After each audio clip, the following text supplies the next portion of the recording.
What is up, Who Dat Nation? We have a special presentation from Boot Crew Media here.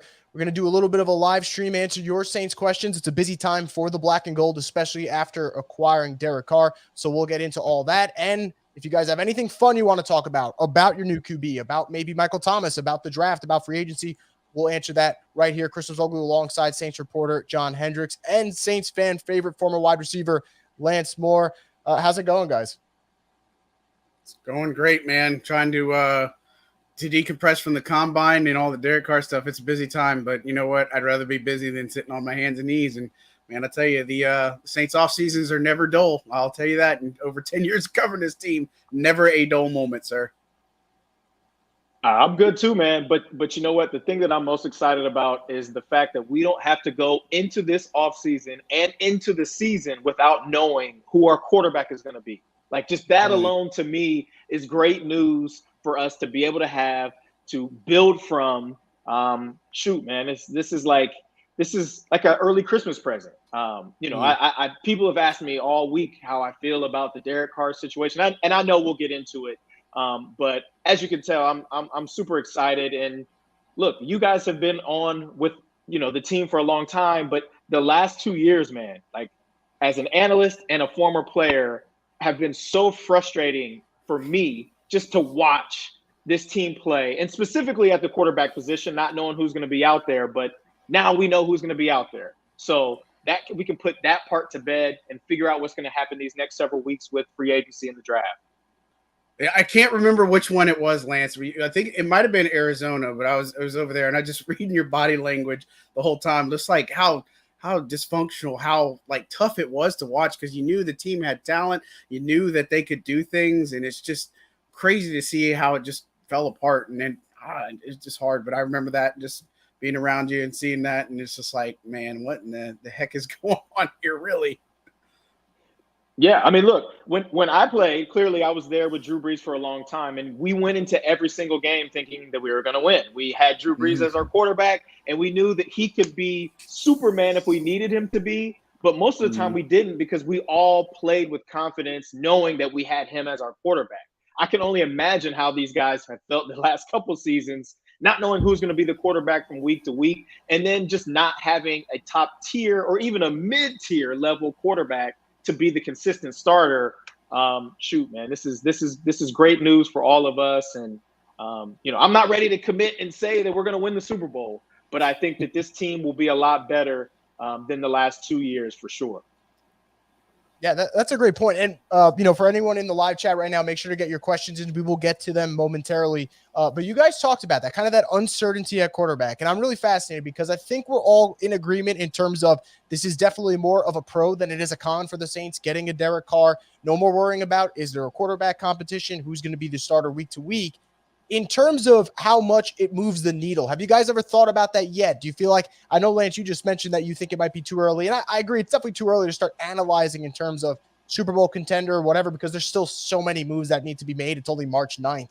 But in terms of moving the needle, where do you guys see Derek Carr in that kind of class of quarterbacks? Because for me personally, obviously, and I've said it before, is he elite? Like, let's say a Drew Brees you work with? No, I would say no, but man, his best seems to be sometimes in that top 12 to top 13 range, and I think that is good enough, especially for a team that has a defense like the Saints. So I'll go to Lance, and then we'll go to John. What do you guys think about in terms of how much of the needle gets moved here with a guy like Derek? Well, I mean, playoffs are bust, in my opinion. I mean, we've got to be, right now today, we've got to be the favorite to win the South. Obviously, we know if we win the South, not only do we make it to the playoffs, but we host a playoff game.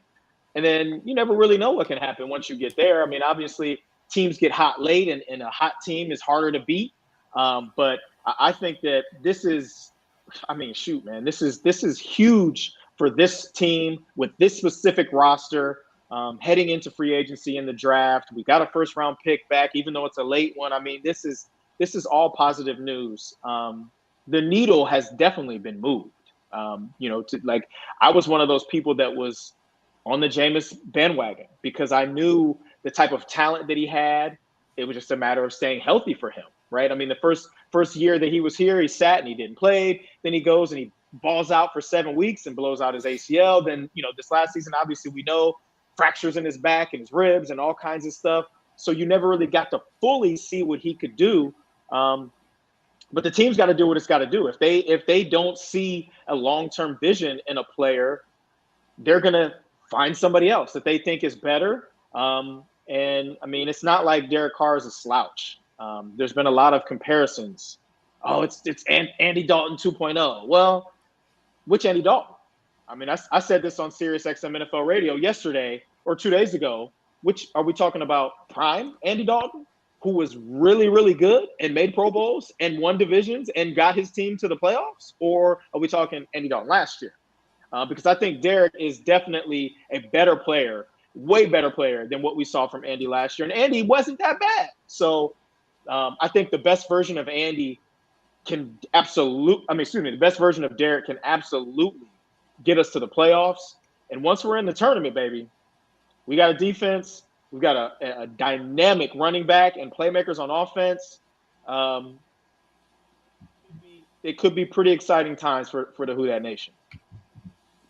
Yeah, look, and just to piggyback off that, I mean, look, the thing is, when you look at the NFC, they're far less superior conference right now, right? And if you look at the top quarterbacks, especially if Aaron Rodgers goes to the Jets, who's your top 3, 4? You know, Jalen Hurts is obviously probably a guy that's in that conversation. I think Carr has to be in that top 3, 4 conversation instantly just because of the upside there. And so, look, the Saints making this move, look, they believe he is a long-term guy. I mean, that's why they invested in him. They believe he's got he's going to have a lot of trust. He's going to have a lot of involvement in the offense. He's excited about working with Pete Carmichael particularly. And I think one of the things that you hit on for sure with this is that, you know, when Drew was a part of the offense, Drew would make a lot of checks at the line, right? And when Drew was out of the building, a lot of that fell on guys like Eric McCoy and the offensive line. And I'm not saying that offensive lineman can't do, but there's something to Drew being able to do that. And that's something that I think they're going to get a lot of from Derek Carr, is just being able to control this offense a good bit, and just having that upside is going to really help their offense just shine a good bit. And look, Carr's never had anything higher than a top 20 defense. The Saints are middle of the pack, and they're going to be okay. Now they got some things to figure out, but look, the addition of them, I mean, again, you're supposed to run the NFC South. These teams that like Atlanta and Carolina are already saying that they're not going to be involved with Lamar Jackson. That's crazy to me, but you know, look, Tampa is going to be in a rebuild mode. Atlanta, they got money to spend. They could make a threat, but who's their quarterback? Are they going to ride with Desmond Ridder? Are they going to look at something else? And in Carolina, new coach, new regime. I think that can go either way, but they still have some things that they got to work on too. But I think the Saints, where they can get some key pieces filled, they can be a legitimate contender. Starts with winning your division, obviously, but again, you want to play your best football going into January. And if they can get into the dance, you've seen wild card teams get hot. I mean, all you have to do is get there, and then you can get a game or two in the dome and see what happens. The Saints aren't a bad road team. Just they've had bad luck over the past couple of years and such. So I feel good about them potentially threatening, but let's get to the playoffs first, you know, in that drought real quick, a 2-year drought, and then we'll see what happens. Yeah, no, that's a great point. And you guys mentioned Lamar, by the way. I can't tell you the relief I kind of had when those reports started coming out. Not for Lamar's sake. Obviously, I'd love to see Lamar get the money he deserves. But if he could stay out of the NFC South, that would definitely be the preference here. So let's get to some questions. This one obviously directed personally for Lance, because I know, you know, myself and John aren't scoring touchdowns in the NFL. Before you, Lance, what's your favorite touchdown that you've scored in your career? This comes from Jack. Oh man, my favorite touchdown.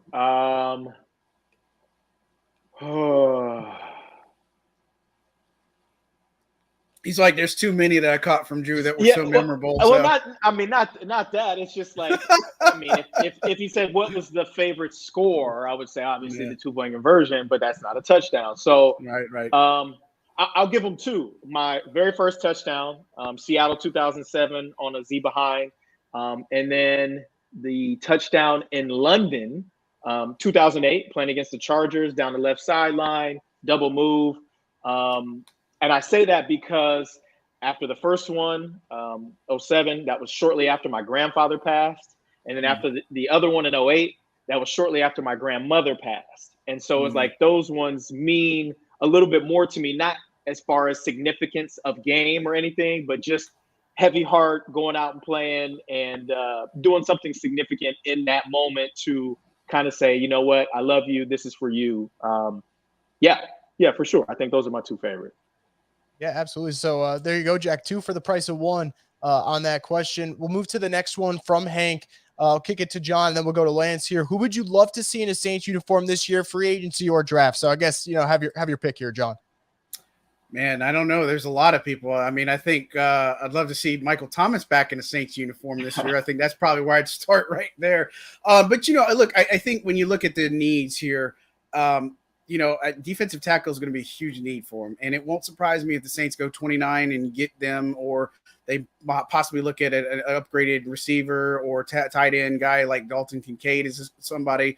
Reed from Alabama is another one if they get a runner. But I think that they really need to look at building back this defense. They may lose Caden Ellis. I think that the fear is that there's a 3-4 team out there that sees Caden Ellis and will pay him a little bit more. So that's something to keep an eye on. And look, I think for them, DT is probably where they go. They're going to be shoppers in free agency for running back. They're going to be shoppers in free agency for defensive tackle. They're going to be looking at a lot of positions, right? And so I don't know if I have any favorites just because, this is always a fluid situation and there's going to be so many players that become available that you don't think at first, or you're just looking at, guys like, not saying that the Saints will ever get them, but Adam Thielen becoming available. I think that's a player that, you kind of look at and be like, oh, that's interesting. Or Allen Robinson, maybe he needs a fresh change of scenery. But, I think there is going to be a lot of upgraded toys. I don't think the Saints are going to be high price spenders this offseason, but I do believe that they can do some bargain bin shopping, get some guys, running back. They'll see what they have to do. Defensive tackles need, wide receiver, tight end, because they got to get a possession guy, somebody can help to move the chains. And they're going to have to look at the safety spot because they got some free agents. They're going to have to see if they can keep any of them. And then obviously look at the draft. But, I'm not tied to anybody specific because it always happens. Well, I am. I know that we have need on the defensive front, both inside and outside. And I would imagine they're going to address that in the draft. I don't know how much money we're going to spend in free agency like you. But I'm going to give you a name that most people probably aren't talking about. And as a receiver, I know how important this position is and how poor this position was for us last season.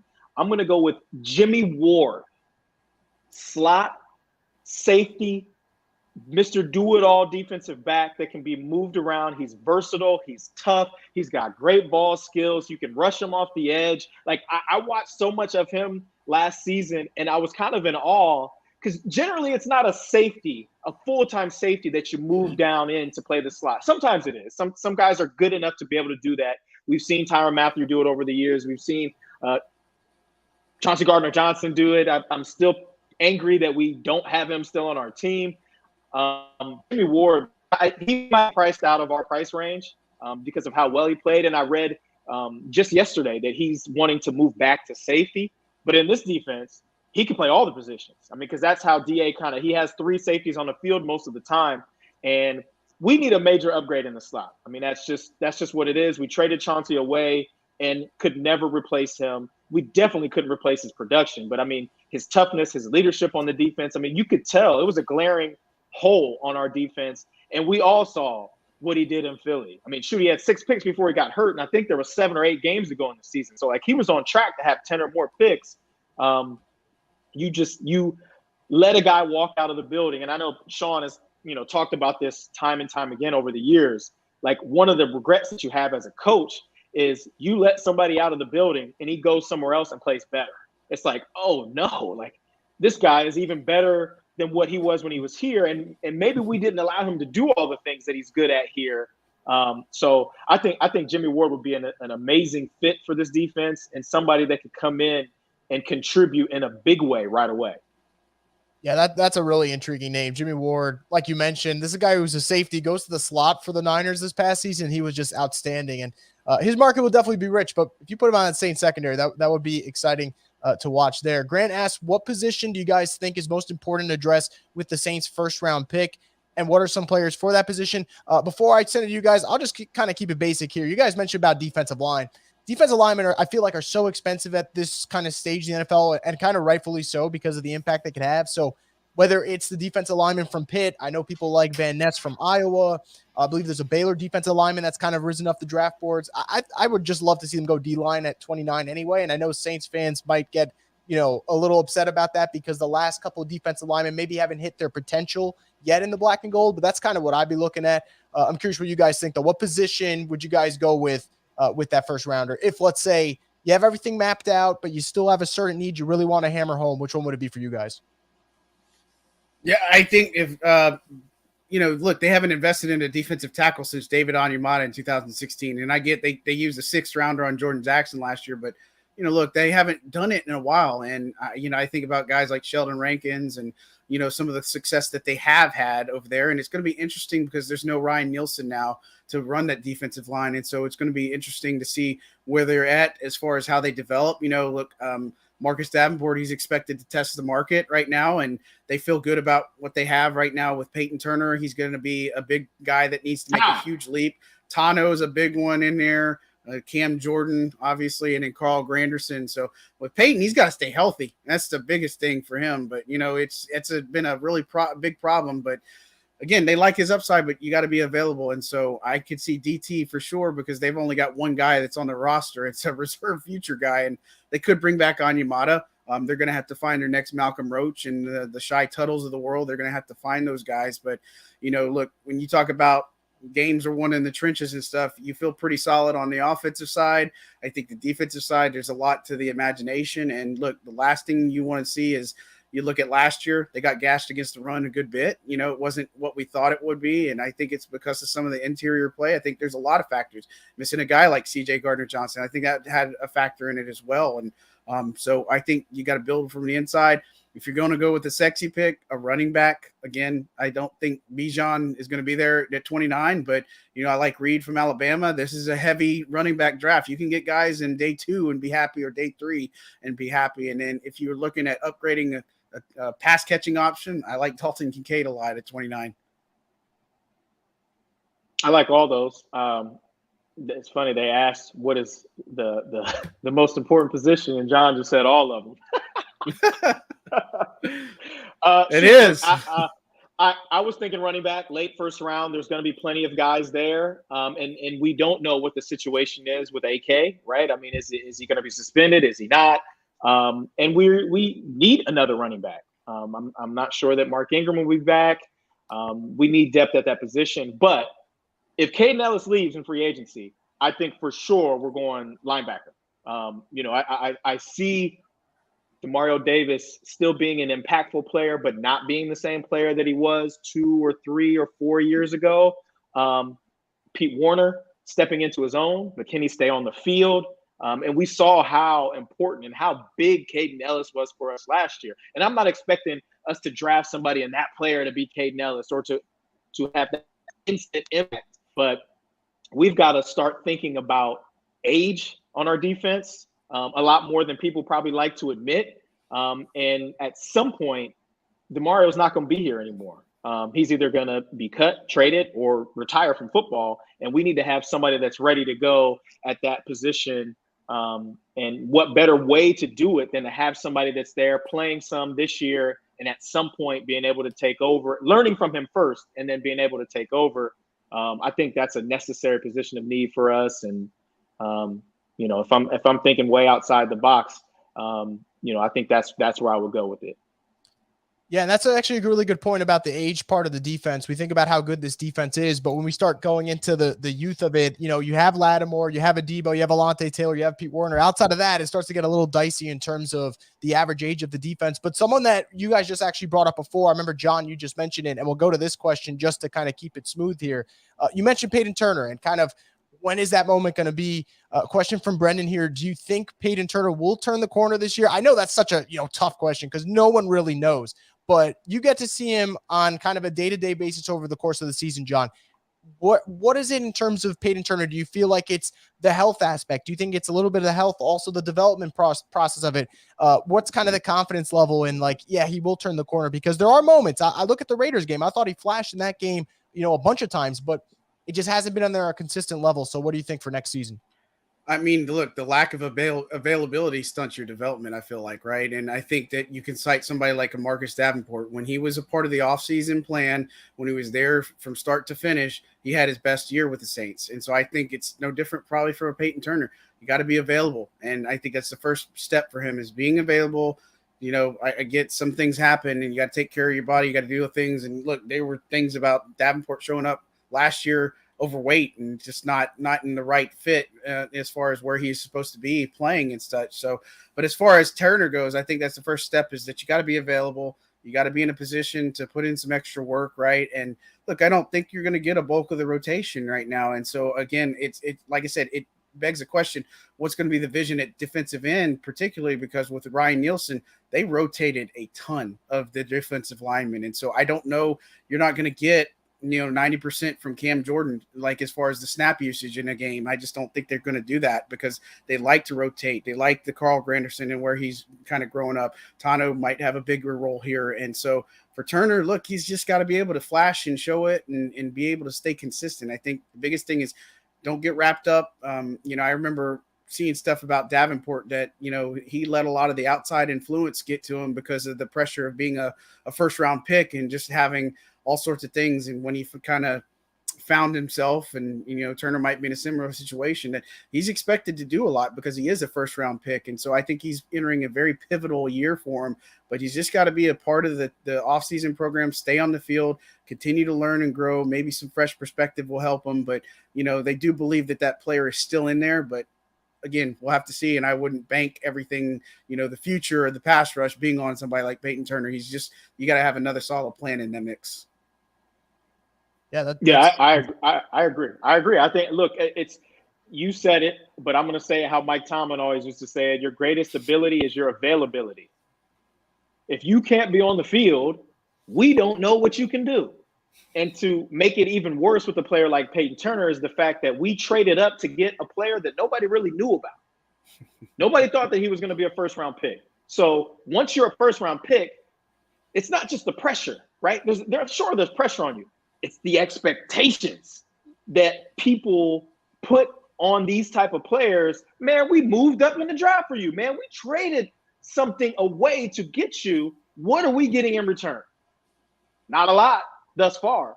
But I will say, if he has a full offseason, like you said, John, and he has his mind right, and if Davenport leaves, there's going to be more reps for him. Going anywhere. We're not cutting him this year. He's going to be around. So if there's more reps for him to be had, obviously Cam Jordan is older, moving into year 13. Carl Granderson came out of nowhere the last couple of years. Last year, I think he was the most effective guy, in my opinion. He made the most plays. So as a first-round pick, I think he needs to take it personal. He needs to be like, man, I should be the future here, not these other guys. I don't care how many reps I get. I'm going to make each one of those reps that I get count. I think it's going to start with his mentality, the work that he puts in, and then finally it's going to be it's going to boil down to that. Obviously, he's talented because we've seen it from time to time, but your first round pick and eventually going to be a starter. We got to see it on a consistent basis. I'm not expecting 27 sacks from him, but I would like to see him make plays every single game, play in every single game, and make some plays every single game. That's what we should expect from a first-round pick. Yeah, and I think that's fair. And you know what? You mentioned the expectation part. I think for Saints fans who are kind of worried about this situation and being impatient, I totally get it. The flip side would be we just saw with Cesar Ruiz, like that was a couple of years of frustration. And all of a sudden, throughout this season, everyone's talking about, look at the great play he made here. Look at the hole he opened up there. So it could come through. Hopefully this is the breakthrough for him. Now, I know we mentioned before, kind of too early to tell what this team will be, but Keon asked this. I feel like this would be a fun one if we want to just rattle off a quick answer. How many wins are we predicting for next season? I'll just go real quick. Last year I said 10-7. Clearly I was way wrong. I'll just keep it at 10-7, which could be a little bit conservative if we think about what this team could do with its full potential, but that's what I'd probably leave it at. John, what do you think? And then we'll swing it over to Lance. I think 10 or 11 sounds about right. I mean, you got to play the AFC South, right? That's a little bit tougher of a division in some aspects, like the Jags. I don't know what the Titans are going to be, and some of those other interconference opponents. You got to play New England again. I think if they can run the division, I feel good about them getting to 11. Again, going 5-1 against division would be huge for them. I think some of these other NFC North opponents, Detroit's going to be a little bit tougher for you this year. I don't know what you're going to get out of Green Bay. Minnesota will probably be a tough draw, and Chicago is kind of a toss-up. So I feel like most of the pieces on the schedule, it adds up. It lines up for a pretty decent to good season. But, look, you got to see how things come together with Mike. You got to see how everything comes together with the offense, the defense, and just, overall feelings. I think 10-7 sounds about right. Maybe an 11 win ceiling right now. And, that would be huge for DA because he needs a bounce back season. Everybody needs a bounce back season in New Orleans. So, but I tell you what, 9-8 would probably win this division next year for sure. Yeah, I think last year I was way off. I said 12-5. But look, we're way too early. Like, we haven't even hit free agency. Obviously, after that is the draft. We have an entire offseason. This is like way, way, way too early. But I would say 11, and I think that even 11 is conservative with what I think this team can be if they add some pieces. John, you think the AFC South is tough. I think the AFC South stinks. And I think that the Jaguars are definitely a beatable team. Like, because when they play well, they're really good. But when they don't play well, they aren't very good either. I think Tennessee's going to be down. I think Houston isn't going to be very good. And Indianapolis, I mean, they're not very good either. So all of those games are winnable. So I think 11 wins is realistic. But I also think that we're way, way too early to kind of make this call because we don't know what this roster is going to look like come August today here in the beginning of March. Yeah. And the too early part might be a good thing. We might, in 2 months from now, feel even better about this team and go, all right, maybe 10-7. That's a little too conservative. Bump it up by a win or two. We'll see what happens there. Whodat Nation 97 asks, do you guys think we should add another wide receiver in free agency? Would like to see Odell on the squad. Lance, start off here since we're talking about wide receivers. Doesn't have to necessarily be Odell Beckham related. I know we hinted about Michael Thomas and a deal could get done there to keep him on board. But what do you think about this receiving core and whether or not they got to add another piece or two?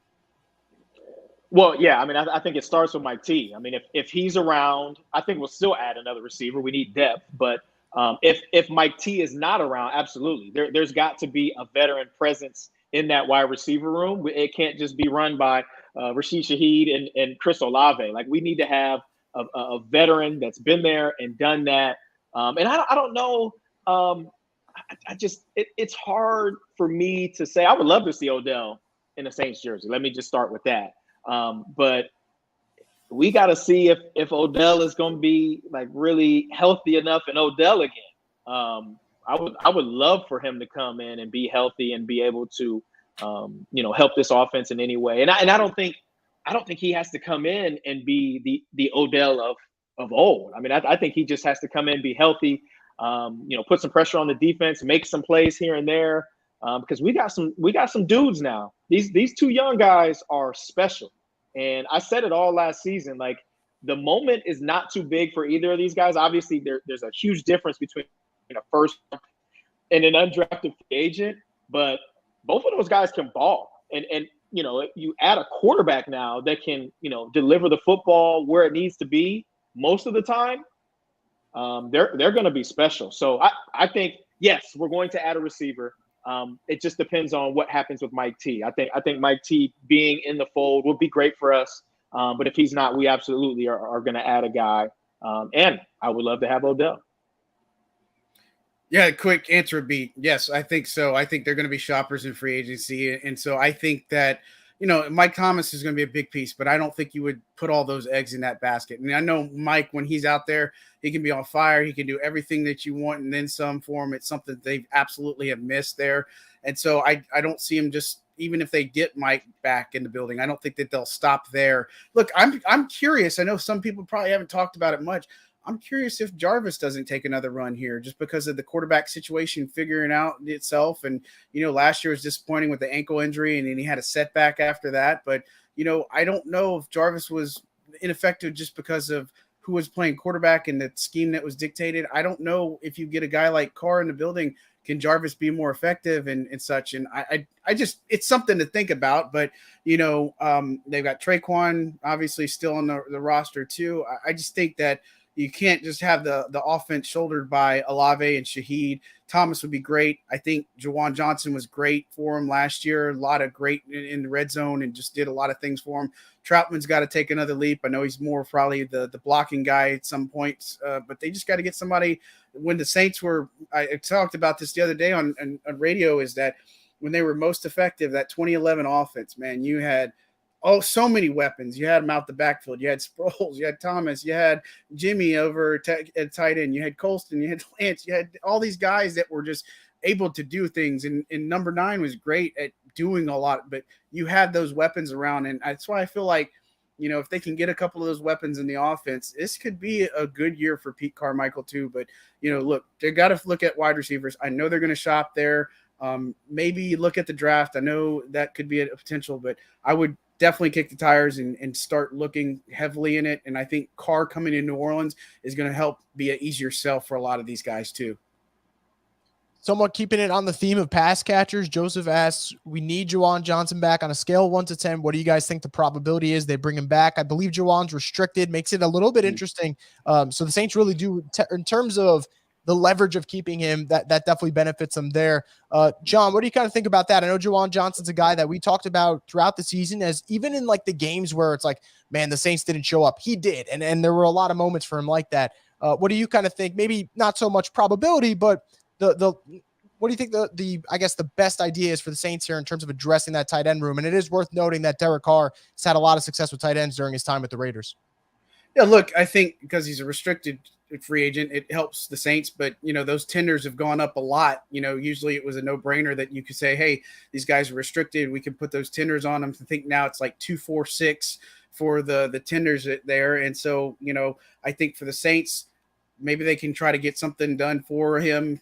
How do you value him and such as far as where he fits? And look, Juwan's talented. I think he's done great converting from that wide receiver role to tight end and such. And so, look, they still have Taysom, obviously, and they feel better about how they can use Taysom this year too. And, whether you put him at quarterback, tight end, kick returner, punt returner, gunner, whatever you want to put him, he's just so unique. But look, for Juwan, I think they'll get something there done because of the restricted tag, but they probably want to look at something a little bit more long-term secure. But, do you say that based off his production, is that worth a $4 million tag at that second round tender, if you will, and such? I think you could say, yeah, they got to figure out the cap situation with other things first before they can kind of move into that space. But some of these other restricted guys, I don't think they're going to tag those players. It's a little bit harder for them like it has been in previous years. I think the probability is very high. I think that a long-term deal would obviously help as far as our cap situation goes. But to me, it's how do the Saints organization, how does the organization view the player? I've been in this situation before. Are they going to view him as their starting tight end and want to pay him starting tight end money? Or are they going to say he's 1/3 of our starting tight end? We've got the blocker, we've got the jack of all trades in Taysom, and we've got Juwan Johnson, basically a receiving tight end, right? And he's not at the point of attack on a lot of run plays. That's just his role on this team. So a $4 million salary for a guy like that, to me, is reasonable. But then you've got to look at how much money Taysom's making, and then how much money Adam Troutman's making. So how much money are we paying that starting tight end position? All three of those guys encompass one spot. So if that number becomes 20 million or more, then you have to think, probably can't do the tender. And then if we sign him to a longer term deal, we're going to have to pay him more than $4 million. So I'm kind of in the middle. I would love to have him back. But it's not quite as simple as, well, we want this guy back. He was great for us last year, when you're in such a tough cap situation. That to me is like, and you can look at Taysom as, okay, he's not just the tight end. He's tight end, quarterback, running back. He's in all these different groups. But I don't know. I mean, like I would love to have him back. I mean, I think he was one of the most important pieces of our offense last season. He's somebody that not just stepped up, but stood out and was consistent the entire season.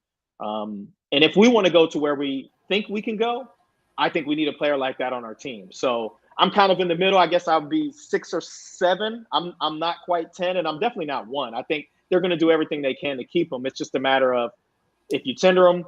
I don't think anybody would give up a second-round pick for him because that second-round pick has to come with a long-term deal. But you can't do the 4 or 6. I don't think. I mean, he's too productive, and then you run the risk of losing him and not being able to match any type of offer that somebody makes because we just don't have the money. Yeah, it's definitely going to be something to watch for sure. This is a pretty fun one here from Colton. Would you trade up for Bijan Robinson if he slips past the 20th pick? I know we talked about running backs before, and I guess this is all honestly relative to what do the Saints do in free agency. But I think the one thing the three of us can all agree on in terms of excitement level, I think Bijan on the Saints would be pretty entertaining to see what that happens. But John, we'll go to you, and then we'll go to Lance here for this one. What's kind of the quick thought process on this? If this was a situation, you're at 29, all of a sudden it's past the 20th pick, Bijan's still there, and you didn't get your running back yet. What are you kind of thinking in that moment? I think you're going to do your due diligence, but I just feel like there's other spots that are a little bit more pressing in some aspects. And of course, free agency's got to play out. Now, look, everything I understand, they're expecting Kamara to get suspended. And even if he beats everything of the trial, that look, it still falls under NFL's personal conduct policy. Could be 6 games for him if that ends up happening. And so, look, with him, it's probably just a matter of when it happens, right? And so, of course, it runs into training camp with his particular situation. July 31st is his trial date and such. And so we'll see how that plays out. But look, he's going to be around for a good bit. And of course, Bijan's an interesting one as it is. And I think he's probably, I don't know if I'd say he's the absolute best, but man, he's got a lot of upside and such. I mean, he is probably the best guy in this class, but I feel like you can get some of the talent there. Like if, of course, Tyjae Spears is a big one that a lot of people fell in love with at Senior Bowl. Other guys, Gray from Oklahoma, a whole bunch of different ones that are going to be available day 2 and 3. So look, I don't know if you'd say, hey, let's go trade up to get that guy if he slips past 20, because I don't know if he's going to slip past 20. I just don't see it happening. And of course, every year this stuff happens. It's just one of the things. You look at the Florida quarterback right now, his draft stock is just going up through the roof right now. So it's just, all those types of movements, things happen every single year. And so if he slips, I'll be surprised. But if he hovers in past the 20 pick, I think they'll do some calling. I don't know if that'll mean that they'll get it done though. Well, I mean, you said Alvin is more than likely going to be suspended.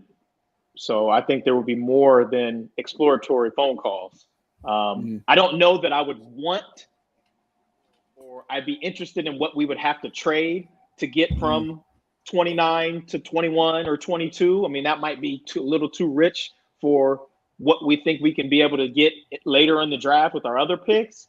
But you've got to do more than explore it. I mean, this has got to be an opportunity. I mean, can you imagine the 1-2 punch of him and Alvin? Oh man. And hopefully it wouldn't be a situation, a Reggie Bush, Mark Ingram situation where we draft Mark Ingram and Reggie's out the door the next week. You know what I mean? Like that's not what we want. But I mean, I would look into it. I'm not sure that I would want to give up a ton, which I'm sure whoever has the spot or the pick that we're trying to do is want the world from us. So yeah, you do some exploring, and if there's an opportunity, I mean, shoot, if he falls to 29, you take him, because I would imagine he'd be at the top of our draft board by the time the 29th pick comes around. So if he falls all the way down there where teams are just not taking running backs again because you can get running backs in free agency or you can get them later in the draft, then so be it. But if he's there at 29, you've got to take him. There's no doubt about that in my mind at all. Yeah, I'd probably be sprinted to the podium at that point if that's the case. But to kind of just, hammer it across for this before we get to the next question, you guys both mentioned both the cost and then also the fact that running back, you can find other value in the draft. It's not that long ago when the Saints took Alvin in 2017. You kind of think of how it went through. Fournette and McCaffrey were guys that went in the first round, both really productive players.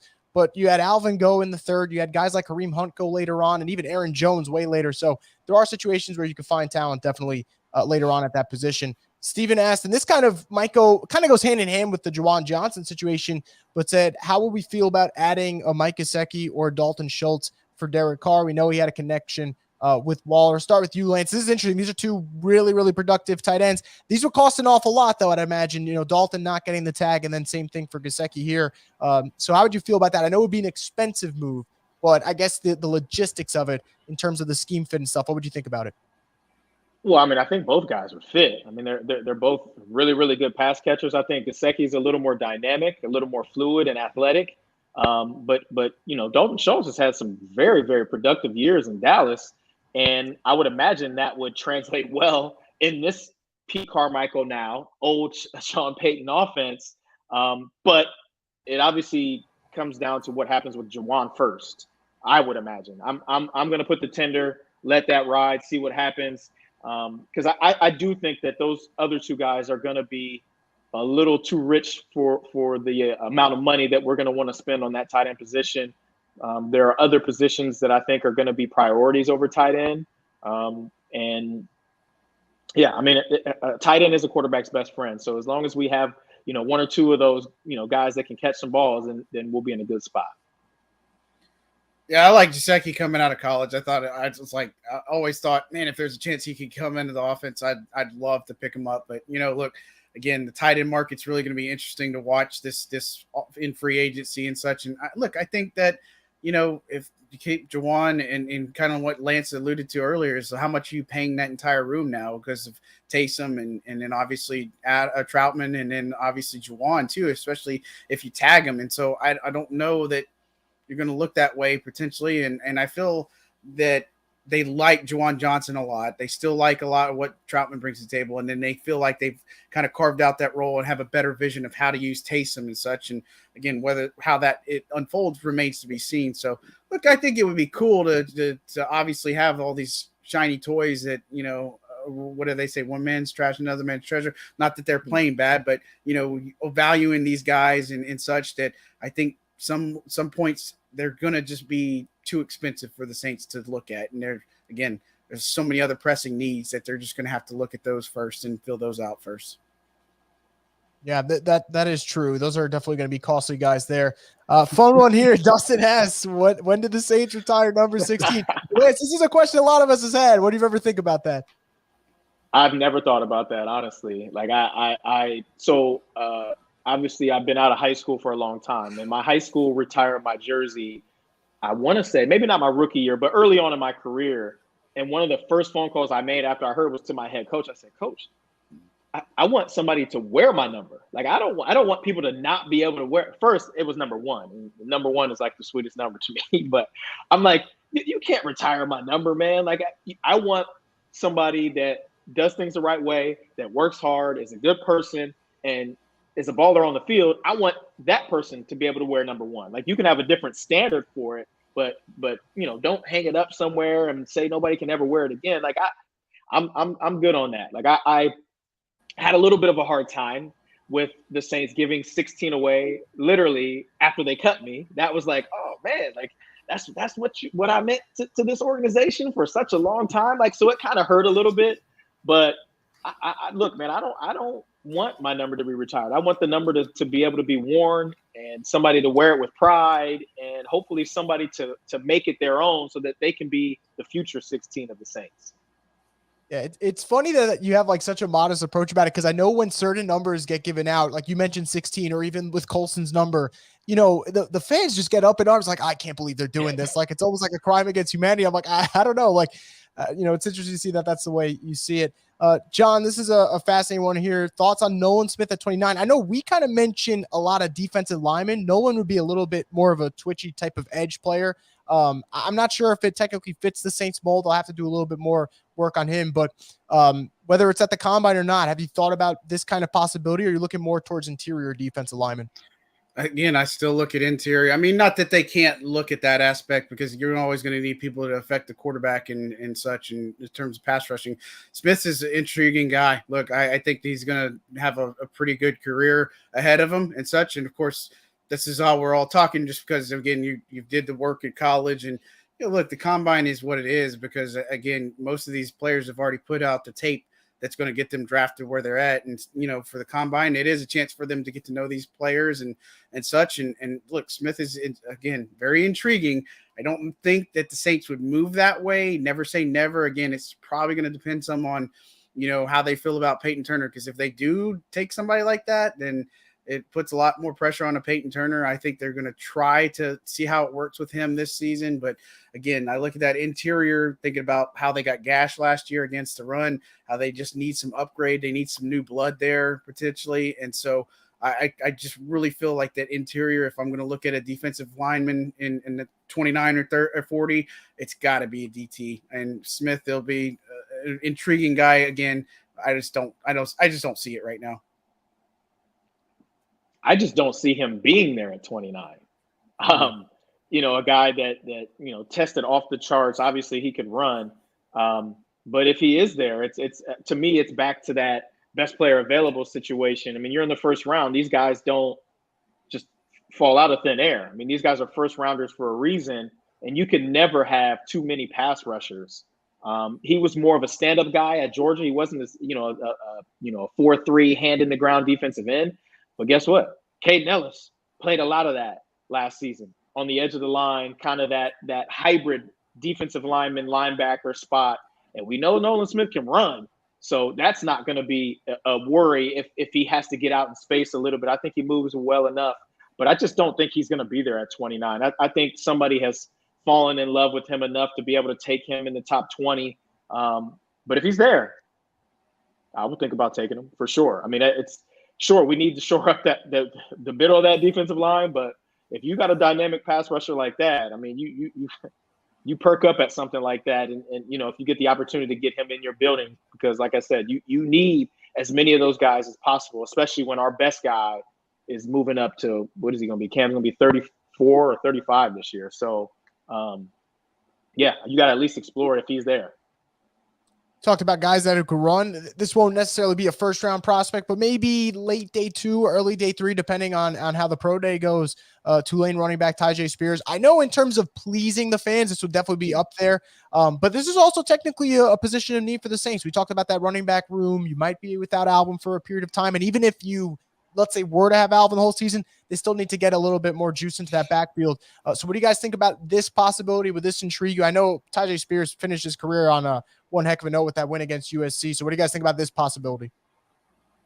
Man, he'd be killer. I mean, look, I think between the Senior Bowl and the Combine, I mean, this guy's rising up charts, right? And so I don't think there's anything to dismiss or take away from him playing at Tulane. He played outstanding. The way his stats were in the final back half of the season were just outstanding, on fire type thing.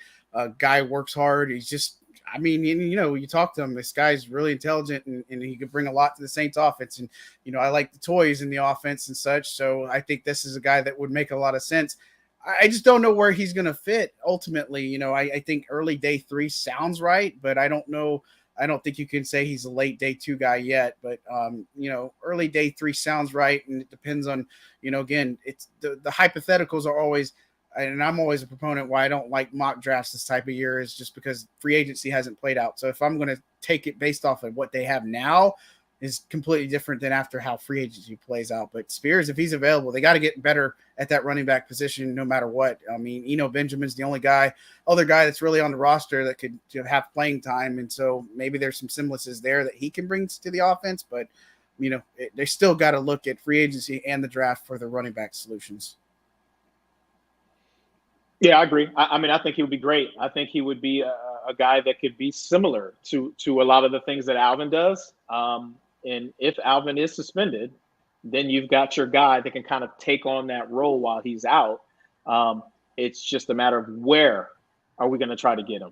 Are we going to try to get him, earlier than we should? Are we going to wait too long and he's gone? I mean, that's the kind of the tricky part in this whole draft process. And obviously that's why the scouts are hard at work evaluating these guys and kind of ranking them where they think that they're going to go. But I think he would be awesome. I mean, another dynamic playmaker. You got that hometown feel that people can feel good inside about having a guy that was playing right there at Tulane. Yeah, I mean, you need weapons always, no matter how many you have, you need more.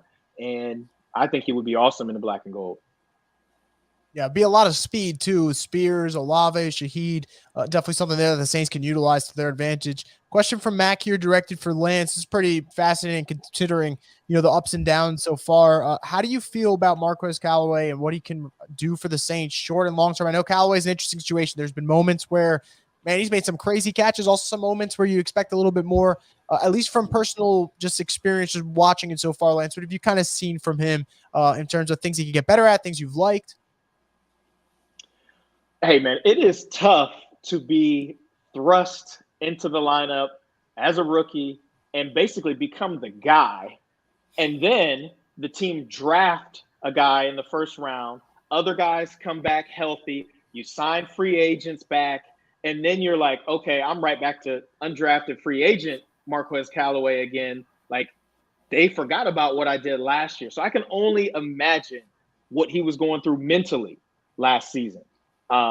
It wasn't because of injury. It'd be different if he was like, he came into training camp and got hurt during training camp or hurt early in the season when he was playing and then the other guys started playing well. It was like, okay, you were 1 last year. We appreciate you. Now you're 4 or 5 even.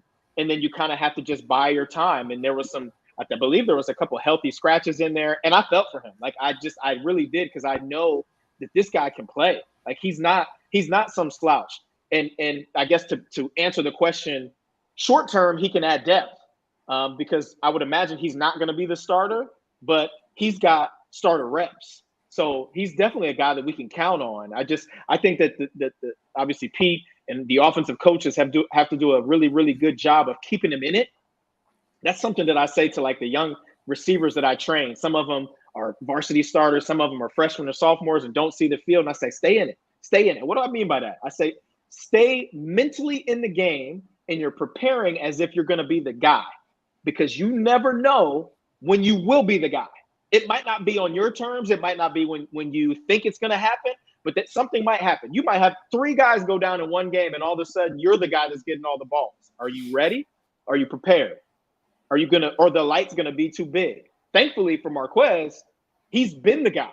So I know that he's going to be prepared. It's just a matter of keeping that preparation up, staying physically, ready to go, and basically just doing whatever they ask of him, learning all the positions. Don't just play one position, or don't just play the outside receivers. Start playing that slot. Do that in the offseason so that when training camp comes, somebody goes down or somebody needs a quick water, you just jump in. I used to do that all the time when I was young in the Saints offense. 06, 07 offseason, OTAs, training camp. They didn't have me playing slot. I was playing Z or I was playing X. And then all of a sudden, oh, Lance, you can play the Z or you can play the F? Yeah, I'll play the F. I'll go in, I'll play the F. I'll make a couple plays. And I'm like, oh, man, he can play the F. So that's how the more that you can do for him. And I don't see him as some outstanding special teams guy. I don't expect that out of him. But I do think that he is a valuable asset. I would love to see him play more. But if he doesn't play more right away, a guy that can step in and make plays, because we've seen him do it before. Yeah, and John, you were at the combine. You mentioned, quarterbacks before. Anthony Richardson, a guy who's kind of risen up the ranks, someone who didn't get to throw because of injury. Hendon Hooker. Brian asks, what are the chances they can grab him in the 3rd round? Yeah, I've seen this question a lot. And before Derek Carr, I thought it was a possibility. After I've seen the contract, I don't see him drafting a quarterback at all with anything.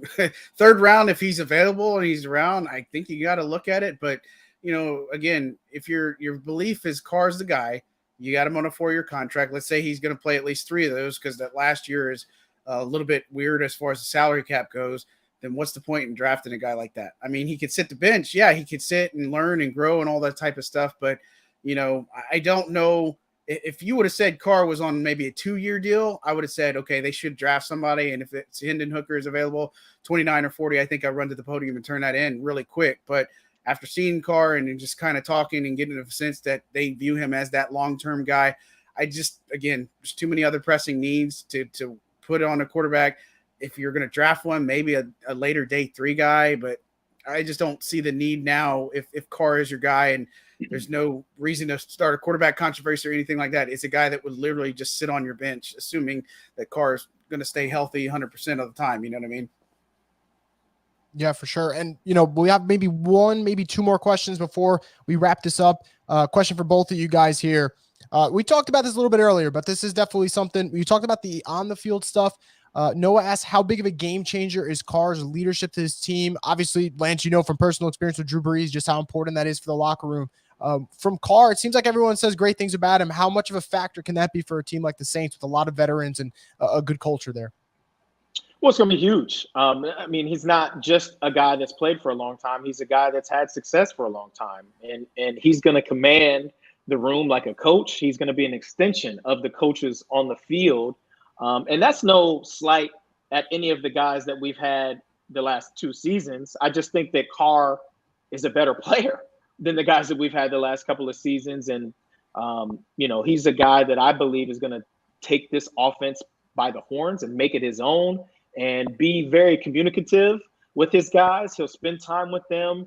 And I do believe that the leadership aspect was something that, especially after Jameis got hurt, I feel like that was something that was really, really lacking on the offensive side of the ball. Who was the voice in the room?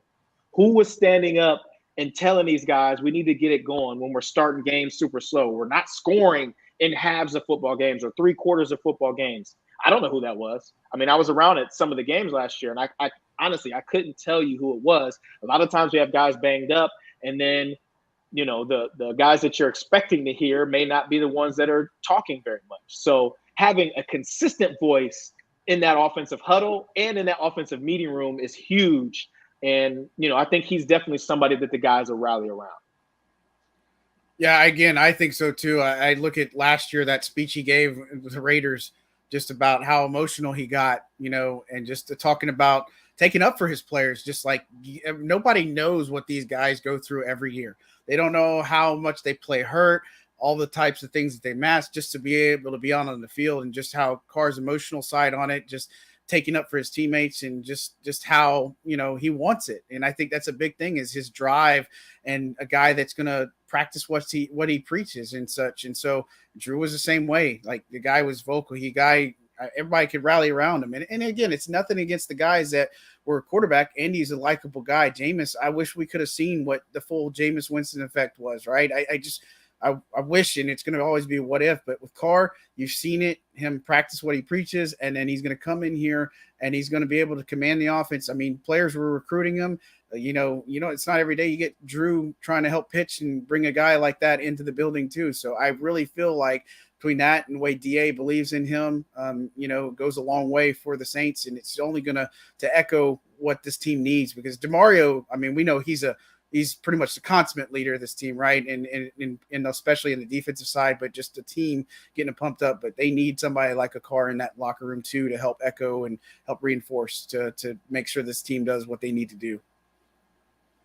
Yeah, and before we bow out, really quick fun one for Lance. We started on a fun note. We'll end on a fun note here. Lance, who's got the best touchdown celebration in the NFL? The best? Look, I'm a guy that's like an old hater a little bit, and I'm salty that these guys get to do group celebrations, and I wasn't around for that time.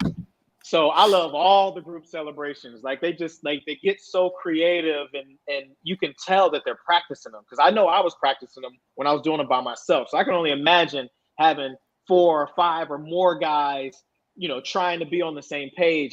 I'm all for the group celebrations. I think it adds a whole new element of fun to the game. And it definitely is something that I think brings fans into the game as well. Maybe even not big football fans, but they love to see the foolery of it. I know I do. And I'm not sure that there's any team or anybody specific, but it's definitely, for me, the group celebrations. That's totally fair, and I would have sour grapes if I were you. So that's just the way I would look at it. But guys, thank you so much for taking the time to sit here and chat with us, and everyone who left at some point. So we definitely appreciate it. Hope everyone has a fantastic Thursday, great weekend. So we get some more positive Saints news. And make sure to like and subscribe to Boo Crew Media's YouTube page.